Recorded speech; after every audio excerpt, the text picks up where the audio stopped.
22ನೇ ತಾರೀಕು 10 ಗಂಟೆಗೆ ನಮ್ಮ ನೆಹರು ಆಡಿಟೋರಿಯಂದಲ್ಲಿದೆ. ರಾಹುಲ್ ಗಾಂಧಿ ಅವರು ನಾವು ಎಲ್ಲರೂ ಕೂಡ ಅದಕ್ಕೆ ಚಾಲನೆ ಕೊಡ್ತಾ ಇದ್ದೇವೆ. ಸಾಕಷ್ಟು NGOs ಅದರಲ್ಲಿ ಪಾರ್ಟಿಸಿಪೇಟ್ ಮಾಡ್ತಾ ಇದ್ದಾರೆ. ಅದಕ್ಕೆ ಇದು ಒಂದು ದೊಡ್ಡ ನರೇಗಾ ಯೋಜನೆ ಕೊಡ್ಲಿ ಪೆಟ್ಟು ಹಾಕಿದಂಥ ಮೋದಿ ಸರ್ಕಾರ ಇದು ನಿಜವಾಗ್ಲೂ ಎಲ್ಲ ಬಡವರ ಮೇಲೆ ಒಂದು ದೊಡ್ಡ ಆಘಾತವನ್ನು ಉಂಟು ಮಾಡಿದೆ. ಎರಡನೇದಾಗಿ ಇದು ಒಂದು ರೈಟ್ ಟು ವರ್ಕ್ ಸಿಕ್ಕಿದ್ದನ್ನು ಇವತ್ತು ಅವರು ಕಸ್ಕೊಂಡು ಬಿಟ್ಟಿದ್ದಾರೆ. ಮೂರನೇದನ್ನು ಪ್ರತಿ ಒಂದು ಸ್ಟೇಟಕ್ಕೆ ಸುಮಾರು ಸಾವಿರಾರು ಕೋಟಿ ರೂಪಾಯಿ ಅವರು ನುಕ್ಸಾನ್ ಮಾಡಿದ್ದಾರೆ. ಮೊದಲು 10% ಇರ್ತಕ್ಕಂಥದ್ದು ಈಗ ಅದನ್ನು 40%ಕ್ಕೆ ಏರಿಸಿದ್ದಾರೆ.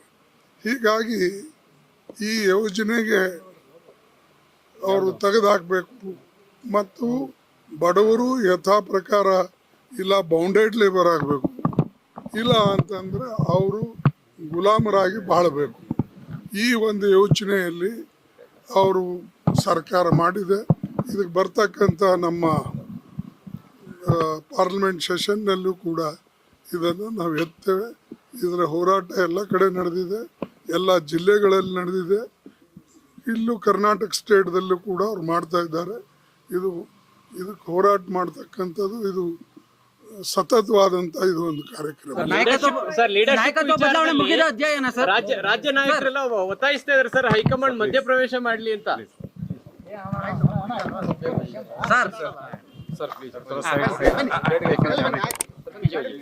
ಯಾಕೆ ಮೌನವಾಗಿದ್ದೀರಾ ಸರ್ ಲೀಡರ್ಶಿಪ್ ವಿಚಾರದಲ್ಲಿ?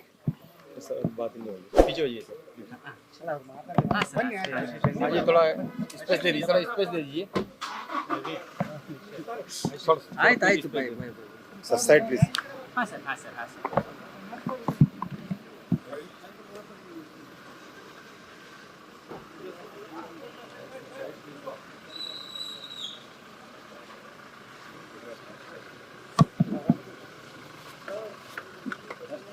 ಲೇಟೆಸ್ಟ್ ಹಾಗೂ ಇಂಟ್ರೆಸ್ಟಿಂಗ್ ಸುದ್ದಿಗಳಿಗಾಗಿ ಬಾಸ್ ಟಿವಿ ಕನ್ನಡ ಚಾನೆಲ್ನ ಸಬ್ಸ್ಕ್ರೈಬ್ ಮಾಡಿ. ಹಾಗೆಯೇ ಬೆಲ್ ಐಕಾನ್ ಪ್ರೆಸ್ ಮಾಡಿ. ಇದರ ಜೊತೆಗೆ ಫೇಸ್ಬುಕ್, ಇನ್ಸ್ಟಾಗ್ರಾಮ್, ಎಕ್ಸ್ನಲ್ಲೂ ಮಿಸ್ ಮಾಡದೆ ಫಾಲೋ ಮಾಡಿ.